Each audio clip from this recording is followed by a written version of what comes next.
అందరికీ నమస్కారం.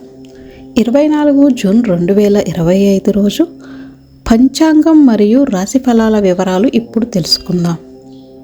శ్రీ విశ్వావసునామ సంవత్సరం ఉత్తరాయణం, మాసం జ్యేష్ఠ మాసం, పక్షం కృష్ణపక్షం, వారం మంగళవారం, తిథి చతుర్దశి రాత్రి 7:01 వరకు ఉంటుంది. ఆ తరువాత అమావాస్య ప్రారంభమవుతుంది. నక్షత్రం రోహిణి మధ్యాహ్నం 12:50 వరకు ఉంటుంది. ఆ తరువాత మృగశిర ప్రారంభమవుతుంది. యోగం శూల ఉదయం 9:33 వరకు, కరణం విష్టి ఉదయం 8:30 వరకు, శకుని రాత్రి 7:01 వరకు. ఈరోజు చంద్రుడు మిథున రాశిలో సంచారం చేయనున్నాడు. నేటి శుభ సమయాలు: బ్రహ్మ ముహూర్తం తెల్లవారుజామున 4:11 నుంచి 4:59 వరకు.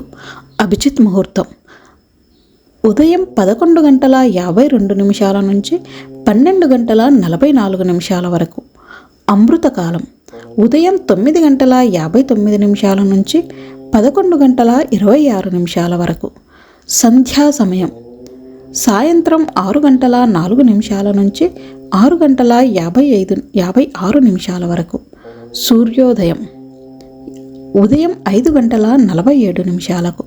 సూర్యాస్తమయ సమయం సాయంత్రం 6:49. నేటి అశుభ సమయాలు: రాహుకాలం మధ్యాహ్నం 3:34 నుంచి 5:11 వరకు. గుళిక కాలం మధ్యాహ్నం 12:18 నుంచి 1:56 వరకు. యమగండం ఉదయం 9:03 నుంచి 10:40 వరకు.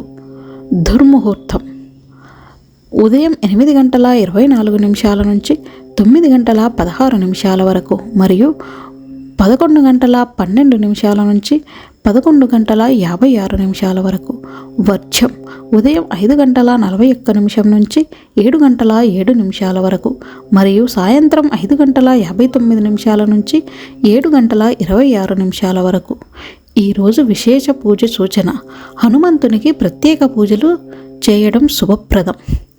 నేటి రాశి ఫలాలు: మేషరాశి ఈరోజు మేషరాశి వారికి సంపదలో వృద్ధి, కుటుంబ సమస్యల పరిష్కారం, కొత్త వస్త్రాలు కొనుగోలు చేసే సూచనలు ఉన్నాయి. కార్యాలయంలో ప్రశంసలతో పాటు శుభకార్యాల్లో పాల్గొనే అవకాశం ఉంది. పరిహారం: సీనియర్లు ఉపాధ్యాయుల ఆశీస్సులు తీసుకోవాలి. వృషభ రాశి వారు ఈరోజు కొత్త పనులు ప్రారంభించేందుకు మంచి సమయం. కుటుంబ విభేదాలను బయట పెట్టకూడదు. స్థిరాస్తి పెట్టుబడులకు అనుకూలమైన రోజు. పరిహారం: వినాయకునికి లడ్డూలు సమర్పించాలి. మిథున రాశి వారికి లావాదేవీల్లో జాగ్రత్త అవసరం. బడ్జెట్ ప్రకారం ఖర్చు చేయాలి. బంధువుల మధ్య వివాదాల పరిష్కారం అయితే చట్టపరమైన ఇబ్బందులు ఎదురయ్యే అవకాశం ఉంది. అప్పు తీసుకోవద్దు. పరిహారం: శివచాలీసా పారాయణం చేయాలి. కర్కాటక రాశి స్నేహితుల సహాయంతో విజయవంతంగా పనులు పూర్తవుతాయి. కుటుంబంలో రహస్యాలు బయటపడవచ్చు. విలువైన బహుమతులు, కెరీర్ పురోగతి చూపిస్తుంది. విద్యార్థులకు కఠిన శ్రమ అవసరం. పరిహారం: సరస్వతీదేవిని పూజించాలి. సింహరాశి వారు ఉద్యోగాలలో మంచి అవకాశాలు పొందుతారు. ఇంట్లో చర్చలు, పదోన్నతి అవకాశాలు ఉన్నాయి. బంధువులతో సంబంధాలు మెరుగవుతాయి. పూర్వీకుల ఆస్తి విషయంలో విజయం. పరిహారం: తెల్లని వస్తువులను దానం చేయాలి. కన్యారాశి ఆధ్యాత్మికతపై ఆసక్తి పెరుగుతుంది. మతపరమైన కార్యక్రమాల్లో పాల్గొంటారు. భాగస్వామ్యంతో చేసిన పనుల్లో విజయం. చిన్న లాభాల కోసం పెద్దదాన్ని కోల్పోవద్దు. పరిహారం: శ్రీకృష్ణుడికి వెన్న, చక్కెర సమర్పించాలి. తులారాశి అలసట కారణంగా పనులు ఆలస్యం కావచ్చు. అనవసర వ్యక్తులకు దూరంగా ఉంచాలి. ఆరోగ్యపరంగా జాగ్రత్తలు అవసరం. పెండింగ్ పనులు పూర్తవుతాయి. పరిహారం: గోమాతకు పచ్చిగడ్డిని తినిపించాలి. వృశ్చిక రాశి వైవాహిక జీవితంలో ఆనందం. ఉద్యోగంలో కష్టపడి మంచి ఫలితాలు పొందుతారు. ప్రేమ సంబంధాలు మెరుగవుతాయి. విద్యార్థులు సమస్యలు పట్టించుకోవాలి. వ్యాపారుల్లో జాగ్రత్తగా ఉండాలి. పరిహారం: యోగా ప్రాణాయామం చేయాలి. ధనుస్సు రాశి ఉద్యోగస్తులకు మంచి అవకాశాలు.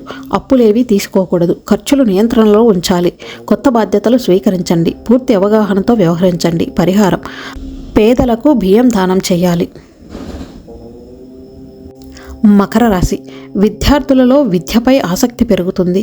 పెద్దల గౌరవం అవసరం. కళా నైపుణ్యాల్లో మెరుగుదల ఉంటుంది. ముఖ్య విషయాలు ఆలస్యం చేయవద్దు. పరిహారం: శివ జపమాల పారాయణం చేయాలి. కుంభరాశి ఇల్లు లేదా వాహనం కొనుగోలు యోచన. ప్రజలతో జాగ్రత్తగా వ్యవహరించాలి. తల్లి వంశం వైపు లాభం. స్నేహితులతో యాత్రకు ప్లాన్ చేయవచ్చు. పరిహారం: తులసికి నీరు సమర్పించి దీపం వెలిగించాలి. మీనరాశి ప్రయత్నాలతో విజయాలు లభించవచ్చు. కుటుంబ జీవితం సంతోషంగా ఉంటుంది. వివాహ ప్రతిపాదనలకు అవకాశాలున్నాయి. విద్యార్థులు మానసిక ఒత్తిడికి ఉపశమనం పొందుతారు. పరిహారం: లక్ష్మీదేవికి ఇంట్లో తయారు చేసిన నైవేద్యం సమర్పించాలి.